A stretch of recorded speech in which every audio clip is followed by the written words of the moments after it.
Jaya Radha Madhava Kunja Bihari Gopijana Vallabha Girivaradhari Jaya Radha Madhava Kunja Bihari Gopijana Vallabha Girivaradhari Jaya Radha Madhava Kunja Bihari Gopijana Vallabha Girivaradhari Jaya Radha Madhava Kunja Bihari Gopijana Vallabha Girivaradhari Yashodanandana Rajana Ranjana Yashodanandana Rajana Ranjana Yamuna Tiravanachari Yamuna Tiravanachari Jaya Radha Madhava Kunja Bihari Gopijana Vallabha Girivaradhari Jaya Radha Madhava Kunja Bihari Gopijana Vallabha Girivaradhari Yashodanandana Vraja Jana Ranjana Yashodanandana Vraja Jana Ranjana Yamuna Tiravanachari Yamuna Tiravanachari Jaya Radha Madhava Kunja Bihari Gopijana Vallabha Girivaradhari Jaya Radha Madhava Kunja Bihari Gopijana Vallabha Girivaradhari Hare Krishna Hare Krishna Krishna Krishna Hare Hare Hare Rama Hare Rama Rama Rama Hare Hare Hare Krishna Hare Krishna Krishna Krishna Hare Hare Hare Rama Rama Rama Hare Hare Jaya Hare Krishna Krishna Krishna Krishna Hare Hare Hare Rama Rama Rama Hare Hare Hare Krishna Krishna Krishna Hare Hare Hare Rama Rama Rama Hare Hare Jaya Radha Gopinath Radha Gopinath Radhe Jaya Radha Gopinath Radha Gopinath Radhe Jaya Jaya Prabhupada Prabhupada Prabhupada Jaya Jaya Prabhupada Jaya Prabhupada Prabhupada Prabhupada Jaya Jaya Prabhupada Nitai Gaura Hari Bol Hari Bol Hari Bol Nitai Gaura Hari Bol Nitai Gaura Hari Bol Hari Bol Hari Bol Nitai Gaura Hari Bol Shri Radha Gopinath Ki Jai Srila Prabhupada Ki Jai Nitai Gaura Hari Hari Bol Om Namo Bhagavate Vasudevaya Om Namo Bhagavate Vasudevaya Om Namo Bhagavate Vasudevaya Narayana Namaskritya Naram Chaiva Narottamam Devim Saraswatim Vyasam Tato Jayamudiraye Nashtaprayeshu Bhadreshu Nityam Bhagavata Sevaya Bhagavati Uttama Shloke Bhaktir Bhavati Naistiki Krishnaya Vasudevaya Devaki Nandanaya Cha Nanda Gopa Kumaraya Govindaya Namo Namaha. Hare Krishna, dear devotees, and welcome to the second of the three classes on Canto 1, Chapter 4 of Srimad Bhagavatam. And Chapter 4 and Chapter 5. So we'll be presenting Srimad Bhagavatam in a story form. So thank you again for everyone for joining. again, I'll emphasize this again, that I'm still learning, so please excuse me and forgive me if I make any mistakes. Before we start today, let's do Mangala.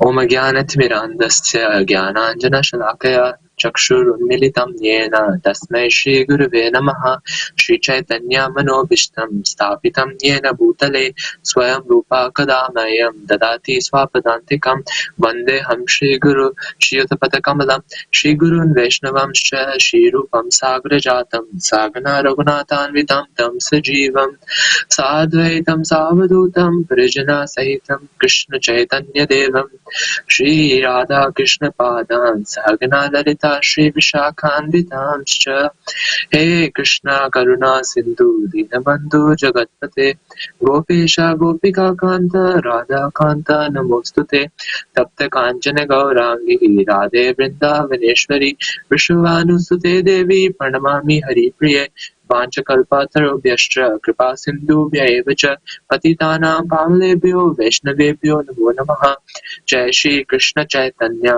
Prabhu Nityananda Shri Advaita Gadadhara Shivasadi Gaura Bhakta Vrinda Hare Krishna Krishna Krishna Hare Hare Hare Rama Rama Rama Hare Hare Bhute Matvirya Puro Vibhu Nirmaishete Yadamushu Purusha Mukte Gunansho Dashatmaka Sholam Krishta Bhagavan Vachamsi Me Shri Krishna Sharanagatam Katha Amritam Satata Pibatam Bhakti Vedanta Marga Panthanam Sarvaloka Rishi Deva Janna Prasannam Sarvaloka Rishi Deva Janma Prasannam. So let's begin. So yesterday we discussed 3/4 of chapter 4, just the beginning, and today we'll be discussing the rest of chapter 4, and we'll finish off chapter 5 as well, and then tomorrow we'll do a summary of chapter 4 and chapter 5 and some lessons that we can gain from both these chapters. So the first and second cantos of Bhagavatam, they're considered the lotus feet of the Lord. They form a perfect prelude to the rest of the Bhagavatam by introducing the reader to the key philosophical concepts and the prominent characters within Bhagavatam. They also establish Lord Krishna as the Supreme Personality of Godhead and Bhakti Yoga as the topmost spiritual path.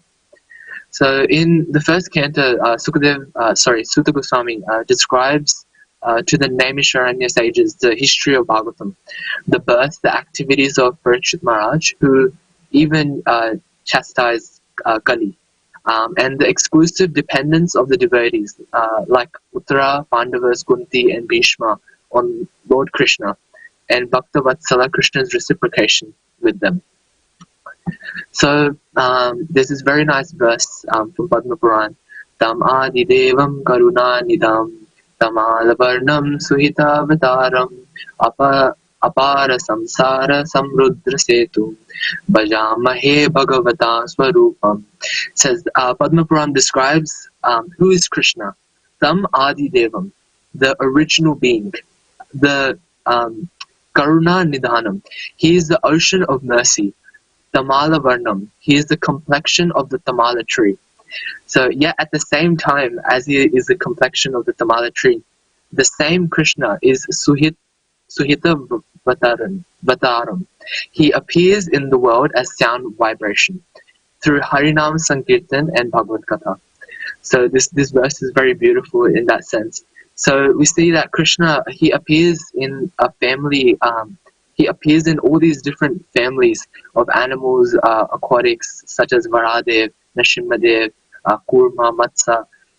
He also appears in the family of a dwarf as Vamandev. He appears in the family of Kshatriyas in the form of Pashuram and Shriram. And he also appears in the family of stones in the form of Giriraj and Govardhan. Krishna appears in society as water form and as human form as well. Water form as Ganga and Yamuna, and as human form as a Guru Tattva. So Krishna appears in the form of he also appears in the form of transcendental Vedic literature. And that Vedic literature is in the form of Srimad Bhagavatam. Srimad Bhagavatam shouldn't be seen as different from Krishna.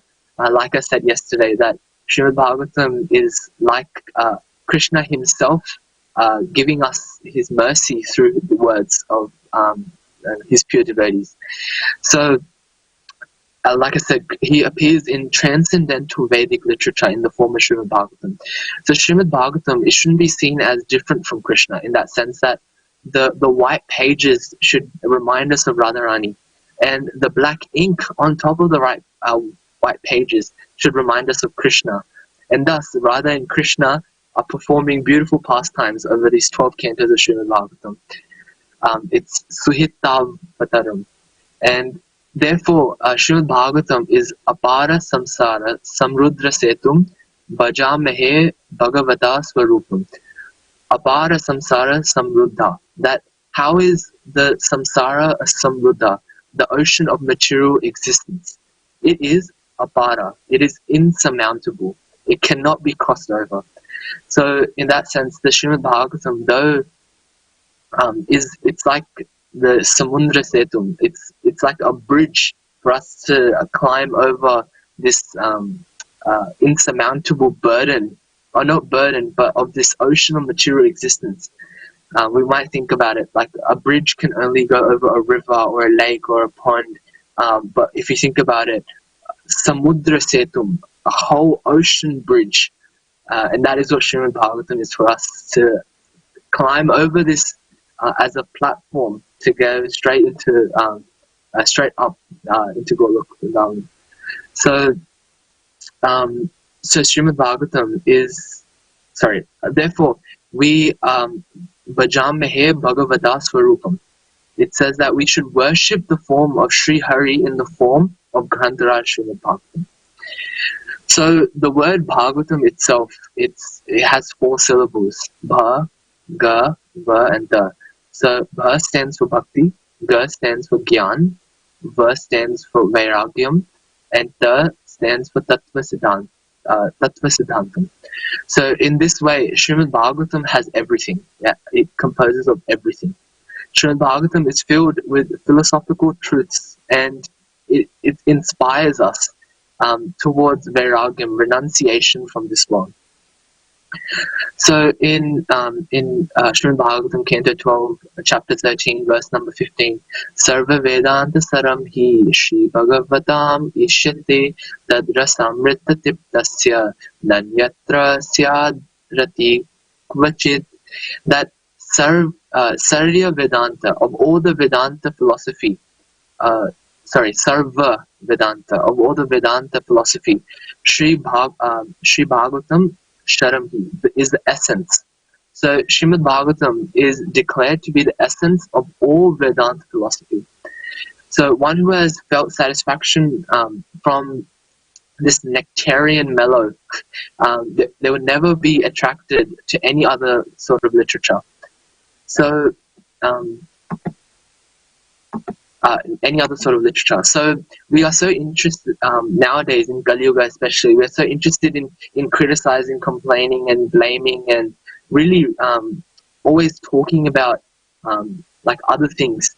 And I'm not talking about anyone else, I'm talking about myself. I'm always criticizing, complaining, blaming, and I feel this can be related to other people as well.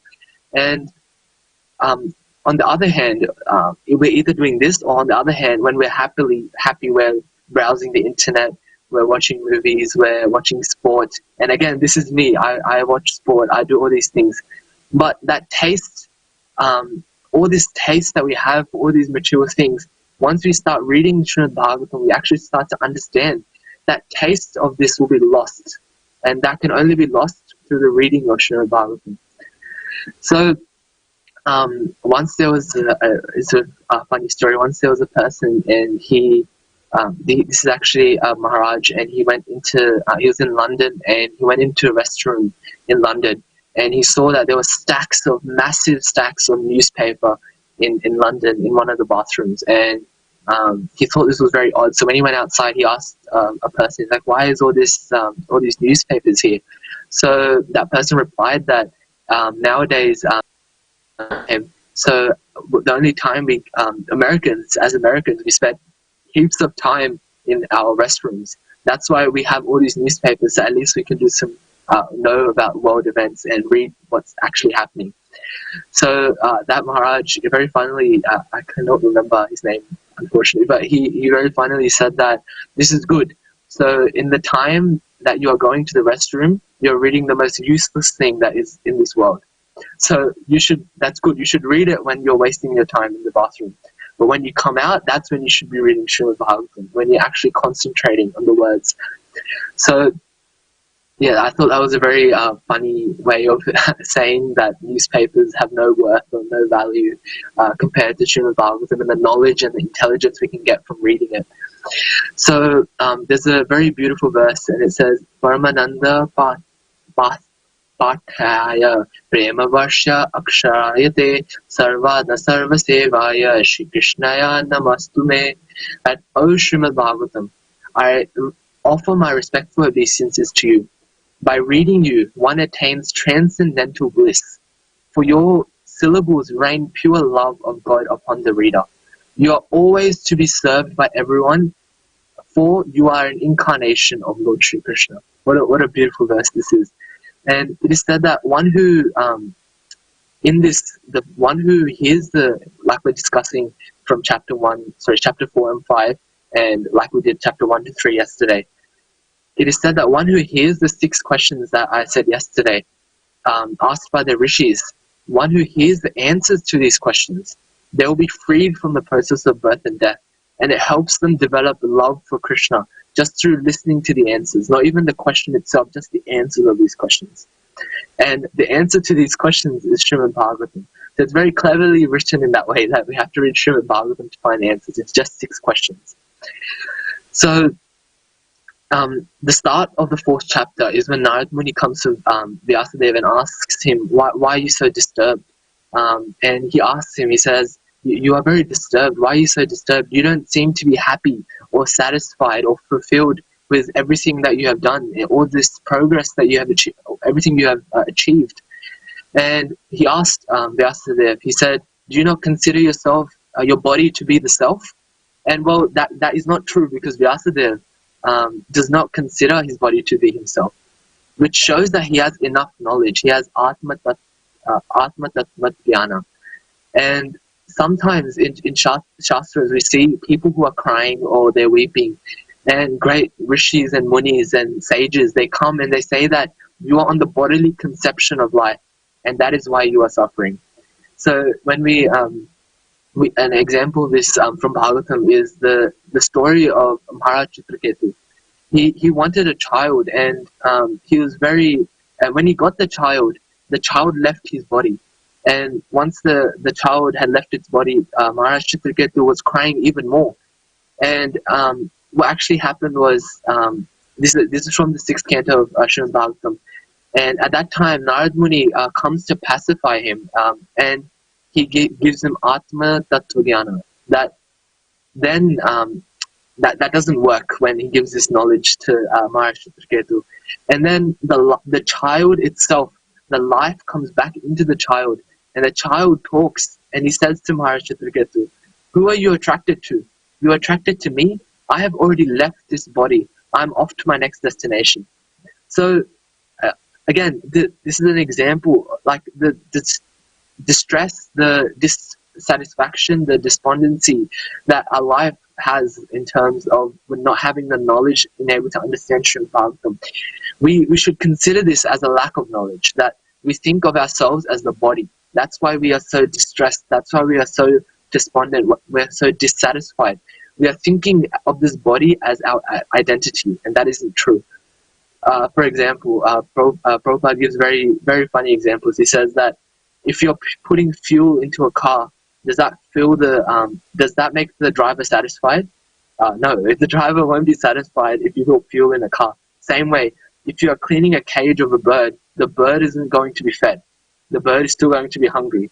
In that way, the bird must be fed separately, and the cage must be cleaned separately. Same applies for the car. The car must be fueled in order for the car to work, and the person inside the car must also be satisfied through whatever means he needs. Similarly, the body must be maintained separately, and like it says in sorry. So similarly, the body must be maintained separately, and Atmanam Sarvato Rakshat Tato Dharmanam Tato Dhanam. That first of all, the Atma should be protected. Atmanam Sarvato Rakshat.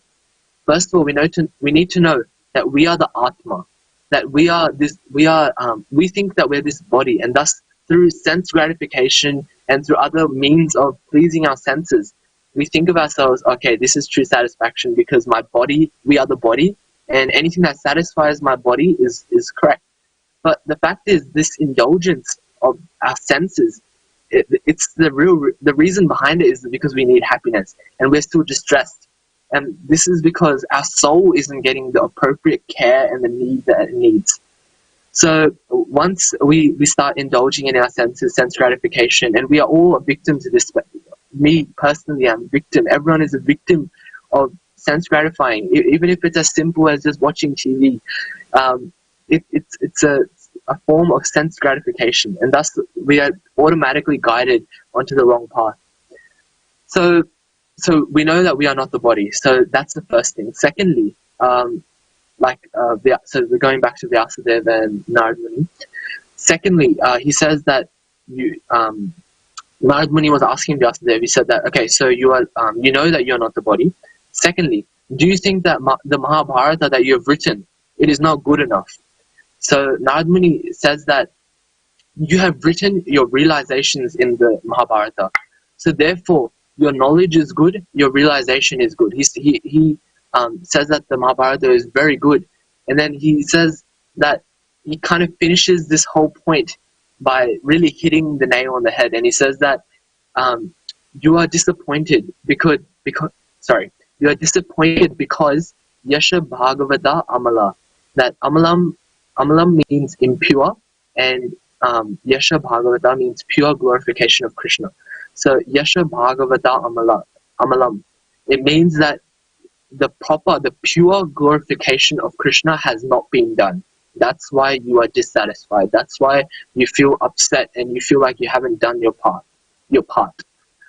So again, what we might think, what is the point of writing millions and millions of it is said, in Bhagavatam, that what is the point of writing millions and millions of verses if the purest devotees, Srimati Radharani and the gopis, haven't been glorified? So, Vyasadeva could have easily said that I have written Garga Samhita and Padma Puran, but none of them have the description of the gopis, who are the best devotees of Krishna. Tasmin tushta jagat tushtam. So if Krishna is happy, everyone is happy around. Everyone is happy. So if Vyasadeva is unhappy, that means that Krishna isn't happy. And if Krishna isn't happy, because the gopis, who are very dear to Krishna's heart, they haven't been properly glorified. So again, what is the point of writing all these millions of verses if Srimati Radharani and the gopis haven't been glorified? So now Vyasadeva, through this conversation with Narad Muni, has been transcendentally inspired. He's been transcendentally inspired to compile literature to discuss to purely discuss the glories of Sri Krishna and the association with the Brajvasis and the residents of Vrindavan. And this is when the inspiration caused Vyasadeva to really write about Srimad Bhagavatam. So now, after this, Narad Muni continues speaking, and there are some very beautiful verses in chapter 5. So Canto 1, chapter 5, verse number 11, Narad Muni tells Vyasadeva, Tadvag visarga janata vipalvo yasmin prati shlokam avidyavati api namanyananda shayasho nikatani shinvanti gayanti grananti sadvaha. So Vyasadeva, he says that, Vyasadeva, you write a scripture that you shouldn't worry about the super excellent nature from an external viewpoint. The main point is to glorify Krishna, and that it should create a revolution in the society of devotees. So this was Narad Muni said this in Canto 1, chapter 5, verse number 11. He says that don't worry about what you're writing. write. The only thing you should worry about is that you write about to glorify Krishna, so that all the devotees, the society of devotees in the future, they can really come in connects with the text that you are writing. So, like it says in this verse, Yasmin Prati Shlokam, that even if there is any mistake even if there's a mistake in every single verse, even if there's grammatical errors in every single in verse, every single sentence, every single word, it is said that abhadya vanti, that it is even if it's composed incorrectly, don't worry. So he's basically telling him that you should just write. No matter what you write, if it's incorrectly written in a wrong form, don't worry about it. He says, because it has the supreme glories embedded in every page, it doesn't matter. So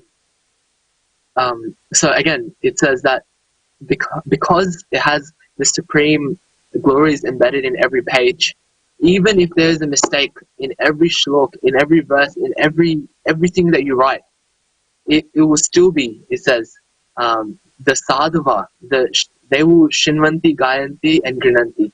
They will wholeheartedly accept what you have written. So I'll give another example of the incorrect writing it in incorrect way.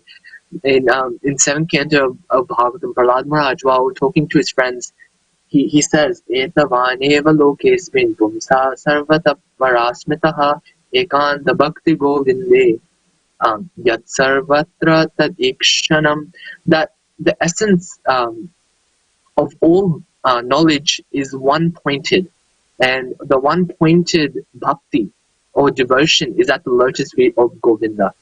And this is the essence. Now, like I said, I was talking about how texts have been composed incorrectly. The third line of this verse says Ekanta Bhakti Govinde. Now we might think that seems right. That it doesn't seem that wrong. But according to Amarendra Prabhuji, he says that the Sanskrit composition of the sentence is supposed to be written as Bhaktir Ekanta Govinde. It just sounds more smoother if you hear it. Ekanta Bhaktir Govinde, and then Bhaktir Ekanta Govinde. And this has, of course, you can see it the way I'm saying it has better flow. And Prahlad Maharaj, he knows grammar. He knows that what he is writing is a mistake. But then, why does he do this? So in Vishwanath Chakravarti Thakur's, he describes this verse, and he says that in the original composition was Bhakti Ekanta Govinde. In that composition, Bhakti represents Radharani and Govinda represents Krishna. And in the original, it was Bhaktir Ekanta Govinda. So that one word, Ekanta, it kind of separates Radharani and Krishna. So this is I thought this is a very beautiful point, that Prahlad Maharaj, even though he knew this, he, just for the sake, he didn't matter that he made a mistake grammatically. But in terms of bhakti, it was the right thing to do, because he put Radharani and Krishna together. Ekanta Bhaktir Govinde, Radharani and Krishna together. So Bhaktir and Govinda, they go together in a correct way, and it's written in a better way than the original, what it was, Bhaktir Ekanta Govinda. And it's because of the gap of Ekanta. And it's such a beautiful thing that was written. And this will go back to the original point that Vyasadeva, you just write. No matter what you write, if it's incorrect, don't worry, because what you are writing, it's embedded with supreme glories and leelas. So then there's an example. Yasmin Prati Shlokam Abhidyatna Api Namya Anantasya Yasho Nikanti Yat Shinvanti Gayanti Grinanti Sadvaha. That even if there are mistakes, it will be sung, it will be heard, it will be spoken, and they will be accepted by all the sadhavas. So therefore, Narad Muni says that please accept what I'm saying to you and compose. This is again very beautifully written. And then Narad Muni, he chants another two beautiful verses in Canto 1, Chapter 5. It's 1.5.18 and 19. And in these verses, he says, Tasyeva heto prayate tako vido na labhyate yad भ्रमताम् उपार्यादः तल्लभ्यते दुःखवत् अन्यतः सुखं कालेन सर्वत्र गभीरारंहसा न वै जनो जातु कथञ्चरान् व्रजेन् Mukund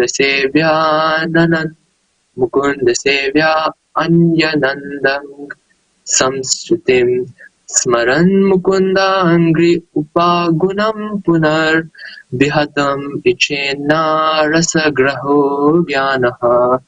That persons who have intelligence and are psychologically inclined should endeavor only for the purposeful end, by which it is not obtainable, even by wandering from the topmost planet, Brahmaloka, down to the lowest planet of Patala. As far as happiness derived from sense enjoyment is concerned, it can be obtained automatically in course of time, just as in the course of time we obtain miseries, even though we do not desire them.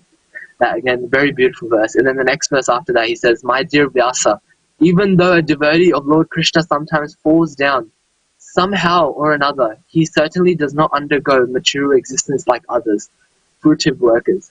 Because a person who has once relished the taste of the lotus feet of the Lord can do nothing but remember that ecstasy again and again." So I'll repeat that last line again. It's very nice. It says, because a person who has once relished the taste of the lotus feet of the Lord can do nothing but remember the ecstasy again and again. So again, both verses are very beautiful, 1.5, 18 and 19.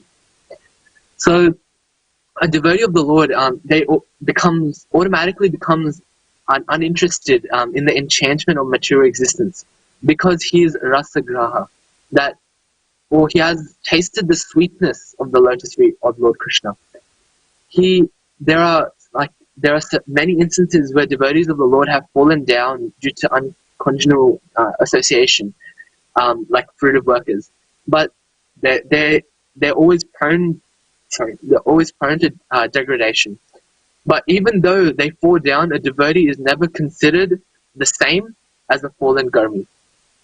So a karmi, he suffers the result of his own fruitive reactions, whereas a devotee is reformed by the chastisement directed by the Lord himself. So the sufferings of an orphan and the sufferings of a beloved child of a king are not one and the same.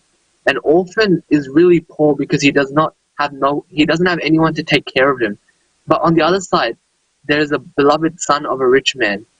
And although he appears to be on the same level as the orphan, he's always under the vigilance of his capable father. So in that same way, a devotee of the Lord, due to wrong association, sometimes imitates the fruitive workers. The fruitive workers want the Lord, want to lord it over the material world. So similarly, a neophyte devotee foolishly thinks of accumulating material power from this, from that. And in exchange for this material power, he exchanges devotional service. So such foolish devotees are sometimes put in a difficulty by the Lord himself. So as a special favor, he may remove all material paraphernalia. So by such action, the bewildered devotee is forsaken by all friends and relatives, and he comes to his senses again by the mercy of the Lord, and is set up to execute his devotional service. We have so many examples in Srimad Bhagavatam of devotees who have fallen, but still, because of their past karmas, their good karmas that they've done, Krishna never lets go. Once you have started, he gives you more and more inspiration. And in our age now, our inspiration is through the books of Srila Prabhupada, Srimad Bhagavatam, Bhagavad Gita, Ishopanishad, Nectar of Devotion. So many books that we have that help us develop our understanding of devotional service, and not just to understand what it is, but to actually perform devotional service. That itself is a task that we should be doing. And so it is said that a devotee who becomes helpless, it is said that in Bhagavad Gita, it said that such a fallen devotee, So a fallen devotee as such is a person who was a devotee, but due to who has been in bad association with other people and it has fallen. That fallen devotee is given a chance and has to take birth in a family with highly qualified brahmanas or in a rich family.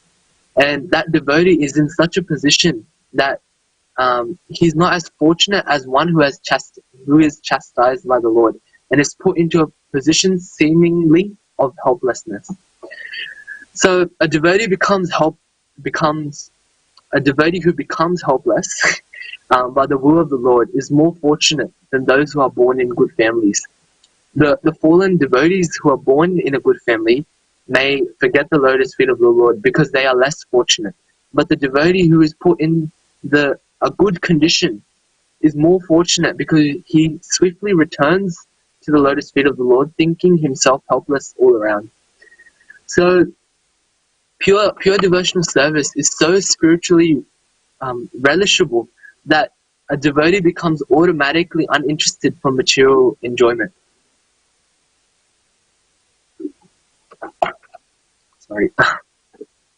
So that is the sign of perfection or progression in devotional service, that once we start doing pure devotional service, then we see that we become uninterested from other things. So let's say we start reading Bhagavatam for a time period during the day, and then one day a lot of things appear in your schedule and then you don't have time to read Bhagavatam. Then instead of watching that 1 hour of TV or doing something, playing sport for that extra half an hour, you're going to save that half an hour or 45 minutes and then start reading Bhagavatam because you've developed that taste. Once you start reading, you just cannot stop. So again, pure devotional service is so spiritually relishable that it's just, you just need to get hooked. It's like nowadays on Netflix, a TV show or a movie. There's more TV shows. Once you get hooked on a TV show, the first few episodes, you really like it. Then you watch the whole thing. You get addicted to it. And in that way, same as it's like Bhagavatam. Once you read the first few chapters of the first canto, you kind of just get attached and you just have to finish the whole thing. But it's just that first step of actually beginning to opening the Bhagavatam, reading the first page, and actually giving it a chance to prove itself, even though it doesn't need that chance. For us, it needs the chance to prove to us that, okay, this is actually something worth reading.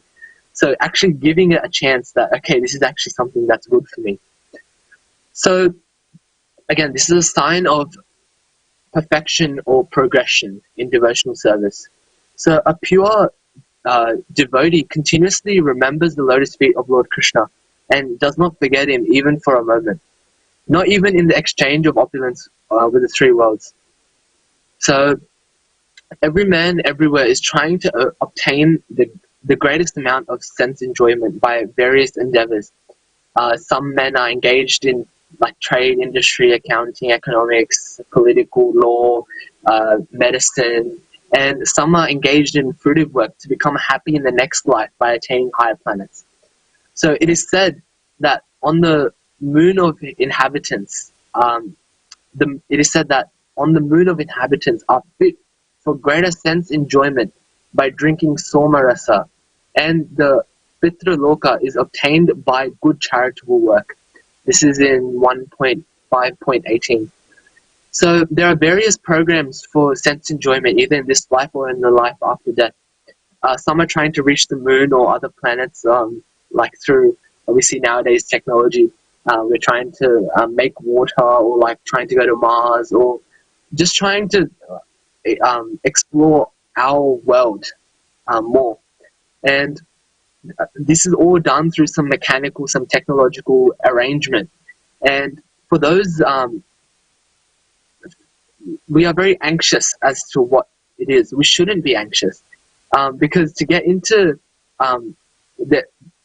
planets without doing good work, it doesn't happen. We need that good work, that charitable, just reading, all together, the whole devotional service thing. We need that. So by the law of the Supreme, different places are meant for different grades of living beings. according to the work they have performed. So I was actually in a youth class, and when my mentor asked me a question, he said that, "What is the goal of my life?" And very smartly, I thought, "Okay, I got this answer," and I said, "To get liberation." And I thought, "Okay, yeah, that seems right. Well, we've heard that. Okay, gain liberation, gain liberation." But the fact is, that isn't the ultimate goal of life. Liberation, there is still this big chunk between our where we are living now and what we need to achieve. And liberation just puts us from this earth onto some other planet, onto higher and higher and higher planets. And we're just liberated from this material world. But there's so many other planets around that we can go to. The fact is, the aim of our life should be to attain prema, to attain love for Krishna. And once we attain that love for Krishna, instead of just getting liberation, which we shouldn't aim for, we go straight to Krishna, and there's no chance of coming back. It is said that even the demigods, they're jealous of humans because we actually have a chance of praying, of glorifying, of sankirtan, of doing kirtan and talking, and we have this opportunity of actually not just getting liberated, but actually going back to Godhead. And demigods are jealous of us having this opportunity, and us who have been given this massive opportunity. Well, I can speak for myself. We get up at like 9 o'clock or 10 o'clock, and we do random things during the day, which is not right. But some days when something in our brain clicks, we might wake up at 6 o'clock, we might wake up at 5 o'clock. And then once we do that and we actually start chanting in the morning, Prabhupada says it's the best thing to do while chanting is walking. We go for a walk in the morning, no distractions. We read Bhagavatam in the morning. That is probably the most useful thing that you can do with that time period. Otherwise, we sleep late, we wake up late, our whole routine is ruined, and then we have all these material jobs that we need to complete before even we can touch anything spiritual. So it is said that like I said, different grades of living beings are awarded different places. And by good work only, as prescribed by scriptures, one can obtain birth in a good family, an opulent family with good education and good bodily features. And then we see that even in this life, one obtains a good education or money by good work. Similarly, in our next birth, we get such desirable positions only by good work. Otherwise, it would not so happen that two persons are born in the same place at the same time, are seen differently placed according to previous work. So all such material positions are impermanent. The positions in the topmost Brahmaloka, in the lowest Padala, are also changeable according to our own work. So the philosophically inclined people must not be tempted by changeable positions. In Bhagavatam it says that he should try to get into a permanent life of bliss and knowledge, where he will not be forced to come back again to a miserable material world, either in this or that planet. Miseries and mixed happiness are two features of material life, and they are obtained in Brahmaloka and in other lokas also. So they are obtained in the life of the demigods and also in the life of dogs and hogs. So the miseries and mixed happiness of all living beings are only of different degree and quality, and no one is free from the miseries of birth, death, old age, and disease. We think when even I think like this. Everyone thinks like this, that I'm here. We see around the world, a lot of people don't even believe that something like right now we're in the middle of a pandemic, a coronavirus. Some people don't even believe that people are dying, and there's thousands and thousands and thousands of people getting infected by this virus every single day. Thousands of people are dying every single day. Every single hour people are dying, and people think, oh, COVID, even if it happens to me, I'll survive, or oh, it doesn't exist because everyone's going to live forever. This is the mentality that people have, and the fact is that everyone has a choice whether to go for a materialistic or a spiritual life. So, like I said before, the miseries and mixed happiness of all living beings are only at different degrees or at different qualities. And no one is free from the miseries of birth, death, old age, and disease. So similarly, everyone has destined happiness as well. No one can get more or less simply by personal endeavors. We might think, oh, if I do this, or maybe I can again say this with thing. You might think in the morning when you're in bed, just as a thought, you might think, one day I'll also win that $20 million lottery ticket. Or one day I'll also do this, I'll also do that, I'll get this big mansion, I'll do this, I'll do that. But then the fact is, what is the use of all those things? We're chasing after the wrong thing. We're like that dog who's chasing after our own tail. Even if we get the tail, it doesn't give us anything. So even so no one can get more or less of these things simply by personal endeavors. So even if they are obtained, they can be lost again. One should not therefore waste time with these flimsy things, Prabhupada says. One should only endeavor to go back to Godhead. And that should be the mission of everyone's life. So in the revealed scriptures, this is a verse, a very famous verse. I'll say after I say the translation. So in the revealed scriptures, the ultimate object of knowledge is Sri Krishna, the personality of Godhead. The purpose of performing sacrifice is to please him. Yoga is for realizing him. All fruitive activities are ultimately rewarded by him. He is the supreme knowledge, and all severe austerities are performed to know him.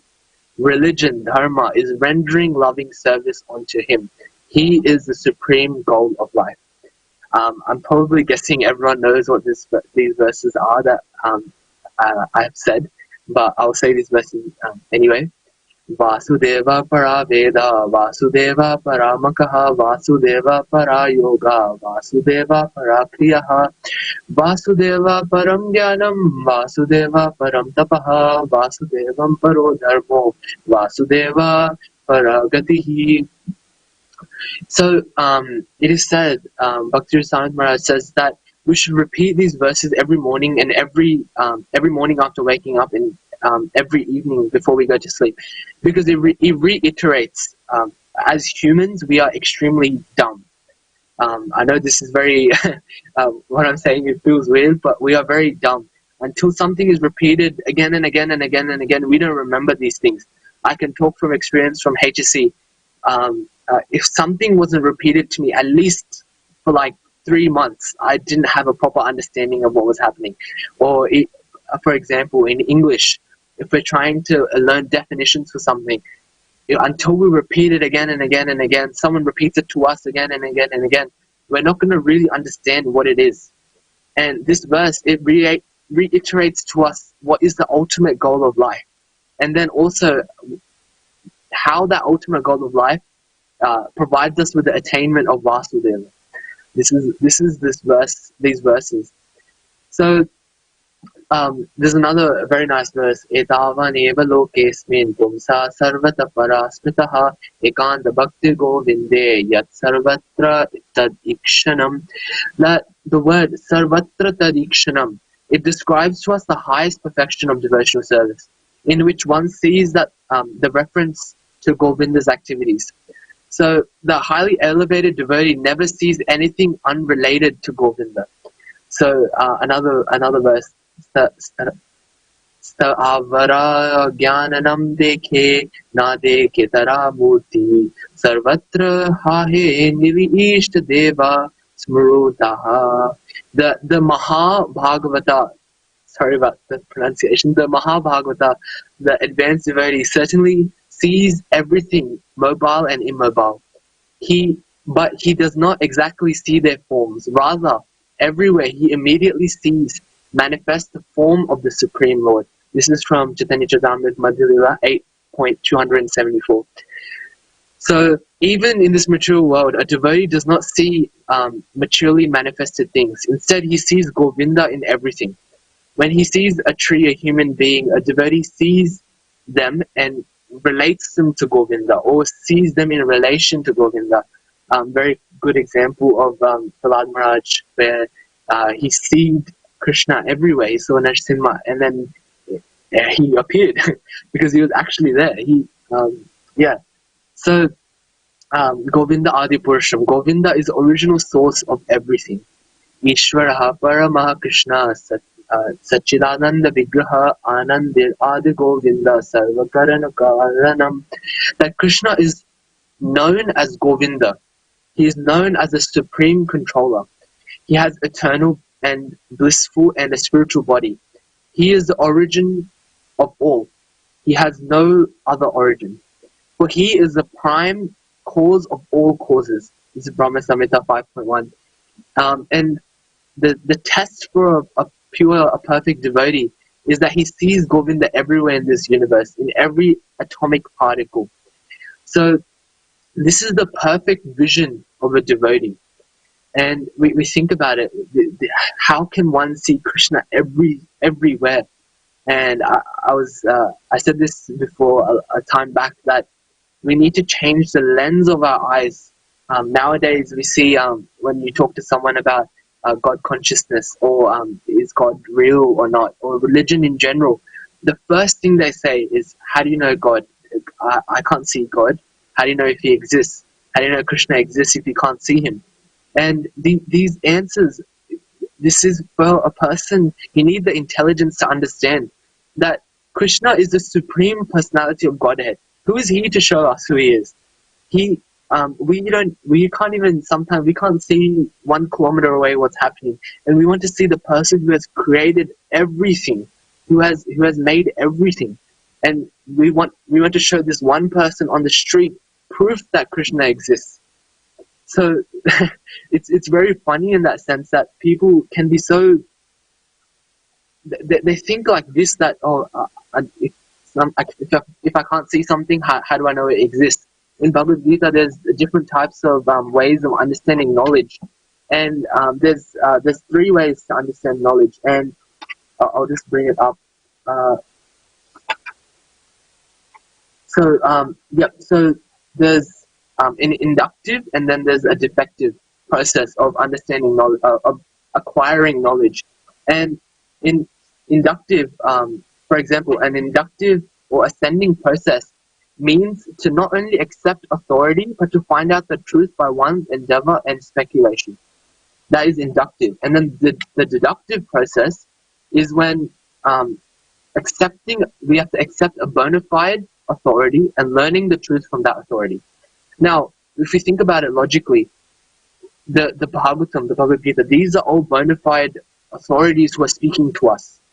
And if we still can't accept that, then we have to mentally speculate and think, is this right, is this right, is this right? Even though we don't know if it's right or not. And we're never going to find out. But we'd rather that we have all this, everything's done for us. It's only the acceptance.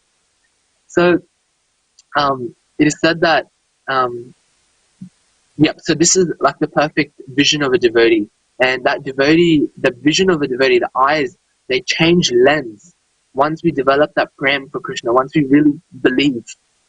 And this is said again in Narayanam Ayam Dhira Pashyanti Paramamithinaha Jagadhanyan Manam Labdhaha Kam Yukha Kaminyameyam. That a devotee sees everyone and everything in a relationship with Narayana. Narayanam Ayam. Everything is an expansion of Narayana's energy. Just as those who are greedy sees everything as a source of money making, and those who are lusty, they see everything being conducive to sex. The most perfect devotee, Prahlad Maharaj, saw Narayana even within a stone column. This doesn't mean that we must accept words like Daridra Narayana, which have been manufactured by a person who doesn't have appropriate knowledge. One who actually envisions Narayana everywhere makes no distinction between the poor and the rich. To single out the Daridra Narayanas or the poor Narayana and reject the Dhani Narayana or rich Narayana is not the vision of a devotee.